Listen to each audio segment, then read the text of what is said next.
Alright guys, a quick one. Here, I'll detail how to update Facebook app on iPhone. So if you want to update your Facebook application to the latest version, then here's a video for you. So if at the end of this you find this often informative, please don't forget to like and then subscribe. Now to update Facebook app on iPhone, all you need to do is go ahead and open the App Store on your iPhone. Then unlock your App Store if it is locked using either your Face ID or passcode. Click on the search button at the bottom right.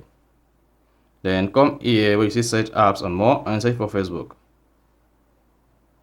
Once you search for the Facebook application, then locate and click on it.